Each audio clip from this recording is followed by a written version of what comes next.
살쾡이가 높은 나무 위에 있는 다람쥐를 잡는 방법이 있습니다. 다람쥐를 본 살쾡이는 특별히 무슨 큰 소리를 내거나 요란한 몸동작을 하지 않습니다. 그저 무서운 눈빛으로 다람쥐의 눈을 쏘아봅니다. 그러면 다람쥐는 오금이 저려가지고 그 두려움 때문에 그 자리에서 꼼짝하지 못하고 얼어붙은 채 있다가 스스로 땅에 떨어져서 살쾡이 앞에 먹이가 되고 만다는 것입니다. 우리는 여러 가지 이유로 종종 두려움에 빠집니다. 두려움은 우리의 마음을 약하게 하고 내적 평안을 빼앗아갑니다. 그러나 두려움의 실체를 가만히 살펴보면 허수아비와 같은 경우가 많습니다. 어리석은 참새들은 허수아비를 보고 무서워서 달아나지 않습니까? 그러나 지혜로운 참새들은 허수아비 근처에는 잘 여문 곡식이 있다, 먹잇감이 있다는 사실을 안다는 것입니다. 성경 디모데후서 1장 7절에 말씀하십니다. 하나님이 우리에게 주신 것은 두려워하는 마음이 아니요 오직 능력과 사랑과 근신하는 마음이니. 두려움은 인생의 독소입니다. 사람들이 두려워하는 마음 때문에 미신을 섬기는 겁니다. 대통령이 되고요, 또 장관이 되고 석박사가 되고 세계 최고의 어떤 체력을 가진 선수권자가 되어도 미신을 섬기는 사람들이 있는데 다름이 아니라 그 속에는 두려움이 있다는 것입니다. 그래서 그 두려움을 이기기 위해서 미신을 섬기는데 그 두려움은 결국 마귀에게 속한 것입니다. 요한일서 4장 18절입니다. 사랑 안에는 두려움이 없고 온전한 사랑이 두려움을 내쫓나니 두려움에는 형벌이 있습니다. 두려워하는 자는 사랑 안에서 온전히 이루지 못하였느니라. 아프리카에 있다는 뱀잡이 수리에 대해서 전에도 말씀드렸습니다마는 참 특이합니다. 이 새는 평소에 얼마나 잘 날아다니는지 모릅니다. 공중 높은 곳을 날아다니면서 뱀이나 그리고 여타 다른 짐승들을 잡아 먹는데요. 그런데 이 새가 땅에 다니면서 먹이를 찾다가 위험이 닥쳐오면, 그래서 아주 어려움이 닥쳐오면은 날아갈 수 있는 능력을 망각해 버린다는 거예요. 날 수 있다는 사실을 잊어버리고 이 뱀잡이 수리가 엉금엉금 기어다니다가 결국 천적을 만나서 목숨을 잃어버리거나 다치게 되는 특이한 특징이 있다는 것입니다.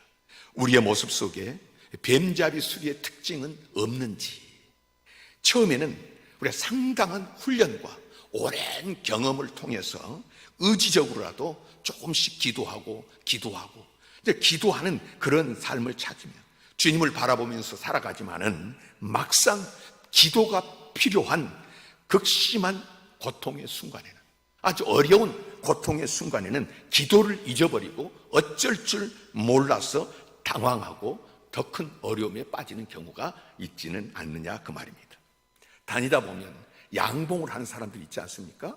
우리가 천막을 치고 그 벌통을 갖다 놓고 이제 벌을 치는 사람들이 있는데 호기심에 그 벌통 주위에 다가갔다가 벌이 다가와가지고 옷 속으로 들어가거나 또는 우리 몸의 얼굴에 벌이 붙어 있으면 이제 깜짝 놀라죠. 놀라가지고는 날뛰고 벌 털어내려고 하고 그냥 몸을 움직이면서 발버둥 치는 사람들이 있습니다. 그런데요, 그렇게 호들갑 떨 때는 거의 백발백중 벌에게 쏘이고 마는 것입니다. 그러나 양봉하는 사람들을 한번 보십시오. 벌통을 손질하거나 꿀을 따는 것을 보면 신기하기 그지없습니다. 간혹 얼굴에다가 이제 무슨 그물망 같은 것을 치고 일하는 것도 보지만은 대개 그마저 쓰지 않을 때가 많습니다. 근데 조금도 서두르지를 않습니다. 손에 벌이 붙었다고, 얼굴에 벌이 붙었다고 그저 그대로 놔둔 채로 일을 하는 것입니다. 벌에 거의 쏘이지를 않는다는 것입니다. 신앙생활을 할 때도 마찬가지입니다. 어렵고 힘든 일이 있으면 불평하고 원망하고 말 그대로 난리를 치는 사람들이 있습니다. 반면에 그런 일쯤이야 대수롭지 않은 듯 의연하게 대처하면서 기다리는 사람들이 있습니다. 그런데 거의 예외 없이 두 경우의 결말은 참고 기다린 사람 쪽이 더 낫다는 것입니다.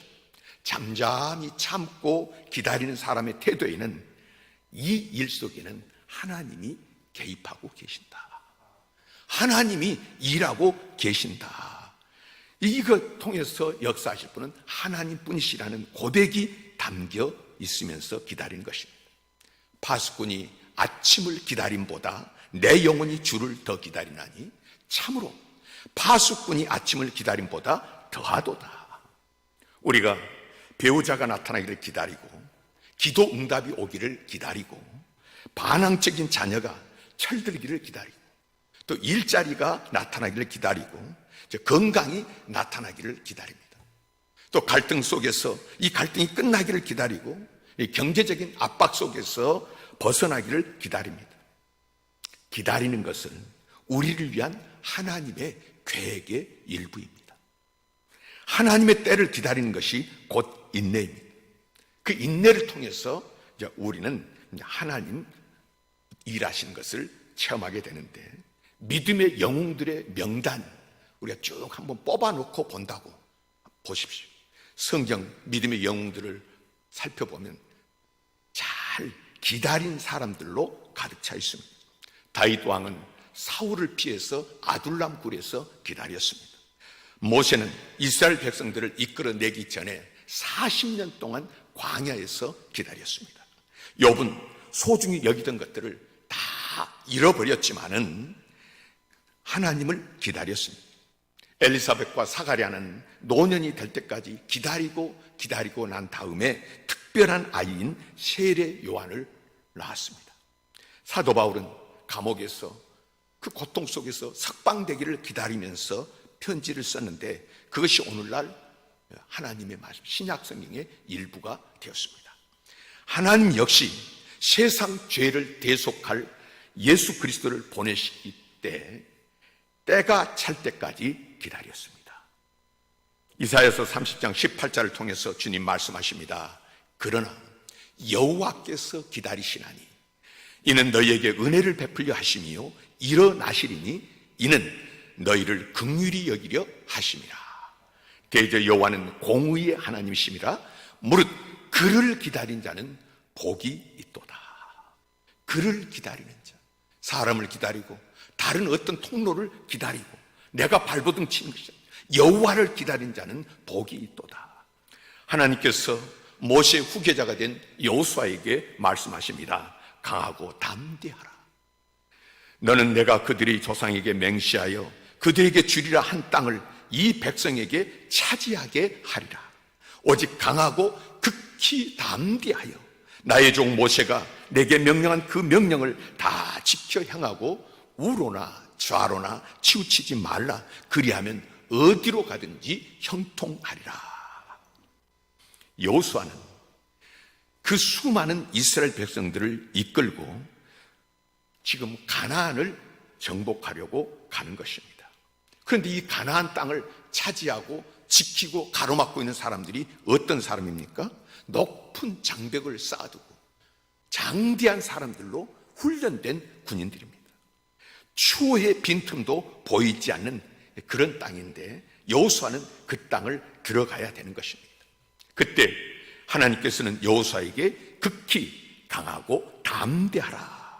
그러면서 여호수아가 오직 하나님의 말씀만 붙들고 우로나 좌로나 치우치지 아니하면 그의 길이 평탄할 것이라고 약속하셨습니다.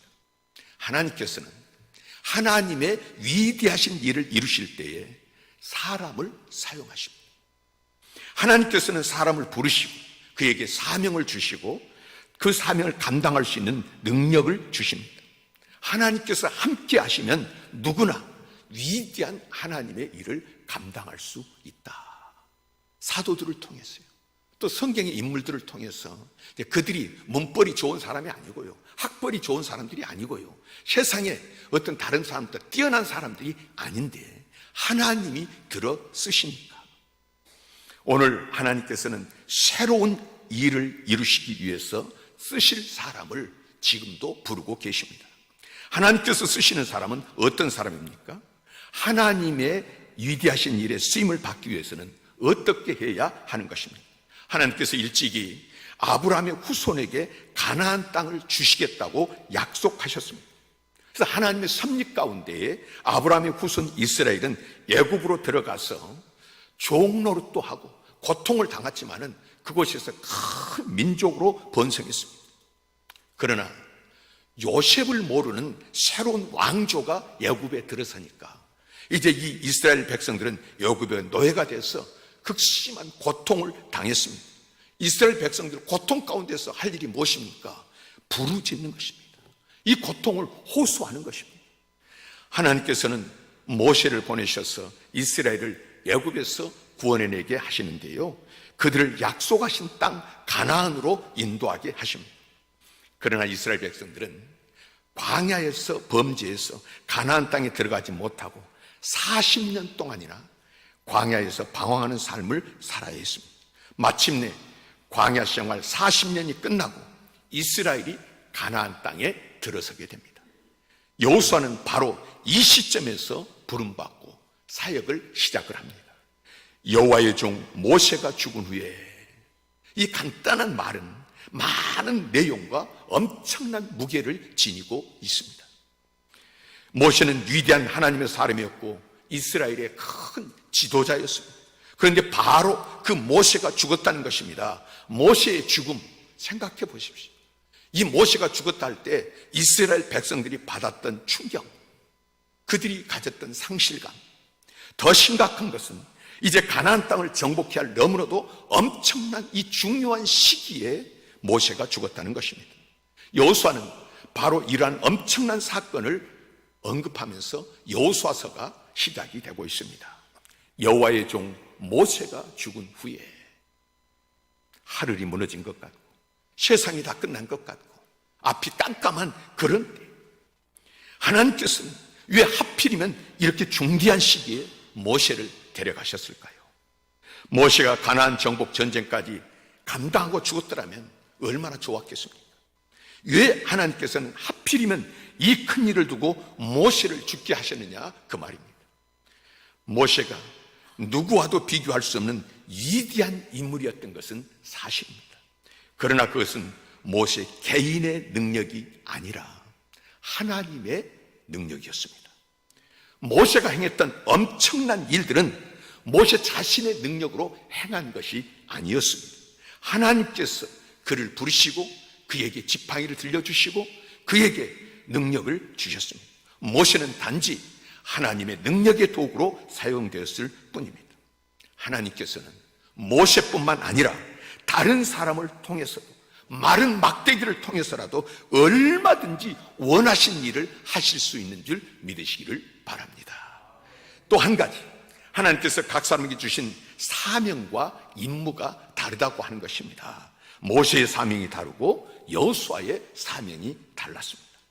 모세의 사명은 이스라엘 백성들을 이끌어 구원해 내서 광야에서 인도하는 것이었습니다. 이제 새로운 시대가 눈앞에 펼쳐집니다. 하나님께서는 여호수아를 새 시대의 지도자로 세우셨습니다. 그리고 그에게 가나안 정복이라는 사명을 감당하게 하셨습니다. 사실 여호수아는 모세와 비교할 수 없는 인물이었습니다. 성경은 그 후에도 이스라엘에 모세와 같은 선지자가 일어나지 못하였다 하고 분명히 못을 박아서 말씀하십니다. 모세와 같은 선지자가 그 후에도 없었다는 것입니다. 그런데 가나안 정복은 모세가 아니라 여호수아가 감당했습니다. 그렇습니다. 큰 사람, 위대한 사람이 있는 것이 아니라 하나님께서 쓰시는 사람이 크고 위대한 사람입니다. 오늘 또 하나님께서는 크고 위대한 사람을 찾으시는 것이 아닙니다. 준비되고 완전한 사람을 찾는 것이 아닙니다. 크고 위대하신 하나님의 일을 감당할 수 있는 사람을 찾으시는 줄 믿으시기를 바랍니다. 어떤 사람이 하나님의 크고 위대한 일을 감당할 수 있습니까? 하나님이 기뻐하시는 사람, 하나님께서 합당하게 여기시는 사람에게 하나님께서는 능력을 주셔서 감당하게 하십니다. 그러므로 하나님께 쓰임받기를 원하는 사람은 무엇보다도 우선적으로 사람에게가 아니고요, 세상에게 아니고요, 하나님께서 기뻐하시는 사람이 되어야 하는 것입니다. 하나님께서는 여호수아를 택하시고 부르셨습니다. 그리고 가나안 정복이라는 막중한 사명을 그에게 주십니다. 그때 여호수아가 얼마나 두렵고 떨었는지, 완벽한 사람이 아니었다는 것입니다. 여호수아 1장을 보면 그런 여호수아를 향해서 강하고 담대하라, 두려워하지 말라, 강하고 담대하라, 두려워하지 말라 하신 말씀이 반복해서 주어집니다. 멀쩡한 여호수아에게 하나님께서 그냥 인사치레로 해보신 말씀이 절대로 아닙니다. 여호수아는 두려웠고 떨렸습니다. 그러므로 하나님께서는 이러한 여호수아에게 두려워 말고 놀라지 말라, 강하고 담대하라고 말씀하시는 것입니다. 전제 조건이 무엇입니까? 5절입니다. 내가 너를 떠나지 아니하며 버리지 아니하리니 강하고 담대하라. 내 하나님 여호와가 너와 함께 하시느니라. 그러므로 두려워하지 말고 담대하라. 이것이 택한 사람, 보냄받은 사람에게 주시는 하나님의 말씀입니다. 두려워하지 말라. 내가 너와 함께 함이라. 놀라지 말라. 나는 내 하나님이 됨이라. 내가 너를 굳세게 하리라. 참으로 너를 도와주리라. 참으로 나의 의로운 오른손으로 너를 붙들리라. 그런데 여러분, 오늘 하나님께서 우리에게 주신 말씀을 보십시오. 18절 말씀 마지막 부분입니다. 오직 강하고 담대하소서. 오직 강하고 담대하소서. 하나님께서 여호수아에게 하신 말씀이 아닙니다. 이스라엘 백성이 여호수아에게 한 말입니다. 지금 여호수아에게 이 격려의 말, 유로의 말을 하는 사람들은 이스라엘 백성들인데 어떤 사람들입니까? 모세와 함께 애굽에서 나왔던 사람들 중에 여호수아와 갈렙 빼고는 20살 이상 된 사람들은 모두 다 죽었습니다. 그렇다면 이 사람들은 여호수아보다 어린 사람들입니다. 신세대 사람들입니다. 새로운 사람들입니다. 신세대 어린 사람들 하면 뭔가 경험이 없고 또 미숙하고 믿음지 못한 사람들이라는 인상이 들지 않습니까?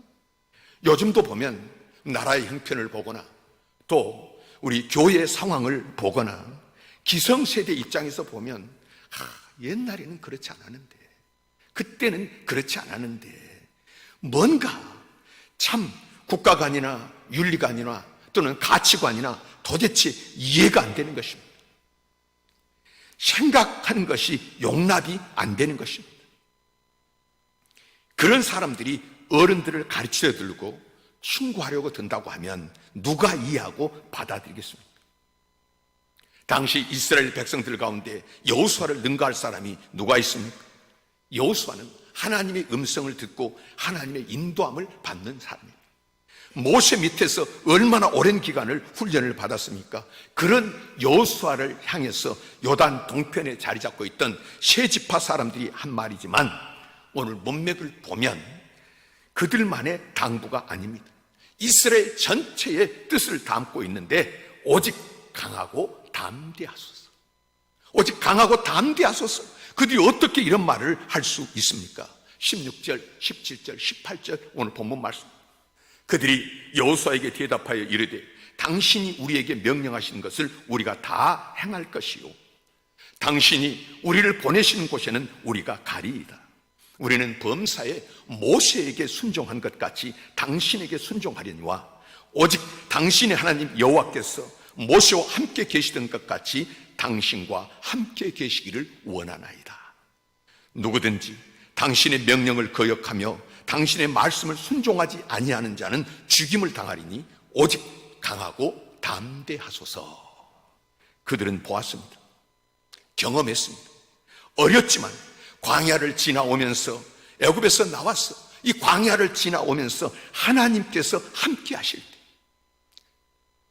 애굽의 군대가 어떻게 되었고 광야에서 이스라엘이 어떻게 살아남았는지 구름 기둥을 보았습니다.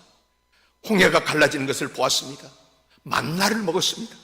아말렉이 어떻게 무너지고 하나님께서 모세와 어떻게 함께 하시는지를 보았습니다. 그래서 그들은 말하는 것입니다. 하나님 여호와께서 모세와 함께 계시던 것 같이 당신과 함께 계시기를 원하나이다. 누구든지 당신의 명령을 거역하며 당신의 말씀을 순종하지 아니한 자는 죽음을 당하리니 오직 강하고 담대하소서. 하나님을 이길 자 없다는 것입니다.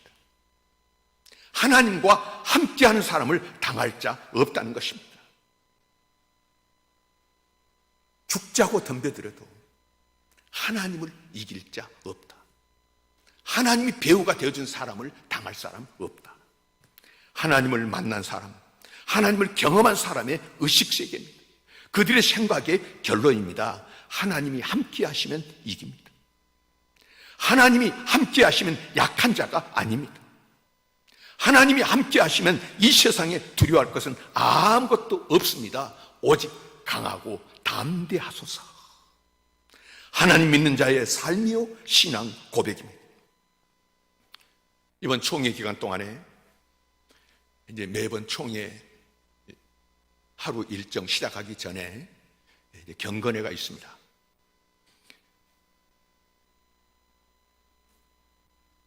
둘째 날 총회 아침 경건회 시간에 우리 교단 군목 단장이 설교를 하는데, 이제 이 군대에서 이제 목회를 하시는 군목들이 있습니다.